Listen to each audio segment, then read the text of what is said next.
Mike Marcanton and Mike Rankin back here on CaliforniaWinterLeague.com talking to left-handed pitcher Tyler Matzek of the Palm Springs Chill. Tyler, thanks for taking the time after your start today to come up and talk to us. Yeah, thanks guys. Thanks for having me on the show.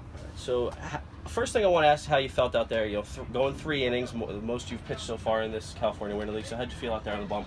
Felt all right. So just trying to get comfortable on that mound. Haven't played in a while. So again, the third game in roughly a year. So yeah, it's just about getting comfortable, getting out there, and facing some hitters. 7 strikeouts for you in those 3 innings. I mean, what was working for you on the mound? All 4 of your pitches. I mean, what felt good today? Yeah, I was falling behind a little bit with the fastball. I got to work on doing that. But Tom was doing a great job behind the plate. He was calling the right pitches to get me back in the zone.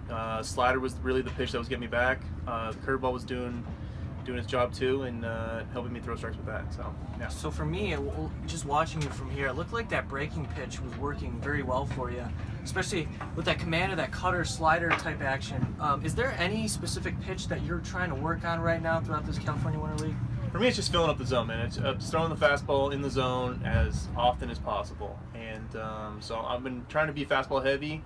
I can rely on that slider or curveball, either one of those behind in counts when I need for a strike. But for me, it's just I'm trying to pound the fastball early in the count. So you're here in the California Winter League working on things, trying to get back into affiliated baseball. How's your experience been so far in the league? It's been great, man. It's great. It's perfect weather. Got some good talent out here. But yeah, it's been a really good experience. So yeah, and Tyler, I just wanted to kind of bounce back off that question. You have this facility at your disposal, and really, with the schedule being so, congested every single day, there's going to be a baseball game played. Have you gotten into a regular routine now, where you're able to just kind of follow your plan throughout the day? Yeah, I mean, having played for some years now, I have a routine. I know what I need to get done in order to be successful that day, and yeah, it starts well before going out and pitching. It starts the minute you're done with the last outing. So yeah, I just have a routine and stick to it, and it's step by step to get you ready for the next appearance. Now, we were talking about it a little bit on the broadcast, and obviously the goal here for you is to make a Major League spring training roster. And you start here at the end of January. Spring training runs through February and March. It's a lot of innings pitched. Then, of course, you make a big league organization. That's all the way until the end of September.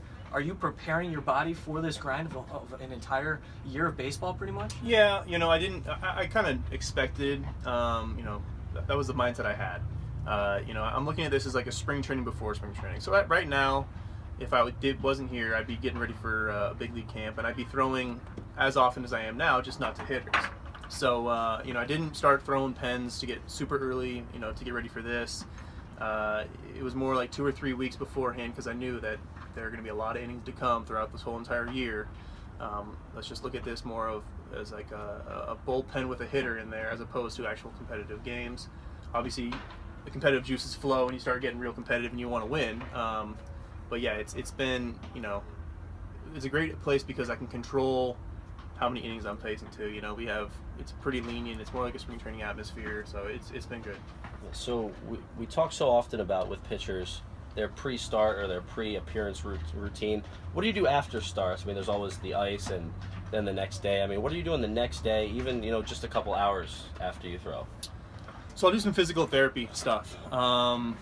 It's just some exercises, arm exercises, get some mobility in the shoulder back, because everything seems to tighten up. I'm not a big ice guy. Ice, I feel like, just again tightens things up. I'm trying to keep it loose and get some blood flow through the area.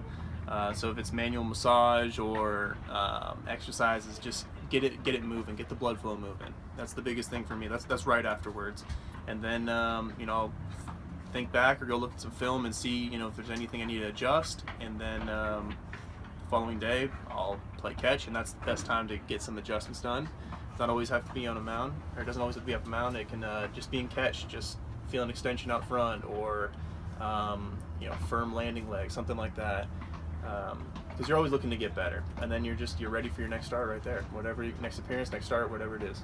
Your goal is to get back into affiliated ball, and we'll wrap up the interview here shortly. And who specifically here in the California Winter League has helped you the most, and who's talked to you about, whether it's stuff on the mound, on the field, or off the field that's helped you, and you're going to take that moving forward? Yeah, Dan's been great, man. Dan DePace has been great. He actually saw me. I was just throwing a light pen up in Pasadena one day, and he happened to be at the facility, and he said, "Hey man, would you want to come out here?" And I said, "Yeah, this sounds like a great opportunity." So he's been kind of just guiding me through this process, helping me out a lot. He's dropped a lot of knowledge on me, just how this system works with this independent ball and all that stuff. So he's been a huge help for me. All right. And last one for me, Tyler, and again, we thank you for your time. You mentioned Dan DePace and his influence on you. Is there anybody on the Chill specifically, or anyone in the California Winter League coming up to you and asking for advice? Are there any sponges among the players there? Yeah, absolutely. I mean, I'm there to help everybody, and sometimes you get some baseball questions, sometimes you get some like off-field questions that are just off-the-wall questions that you're like, really, like, were you really thinking about that? It's a weird question to think about, but all right. But yeah, of course. I mean, the guys are all great, man. They're all great baseball guys. They all have good heads on their shoulders, and they want to learn. And I can give them whatever I know, and I'm also learning from them. So they're teaching me things that I didn't even know. You're always learning, and I got a bunch of good guys on my team.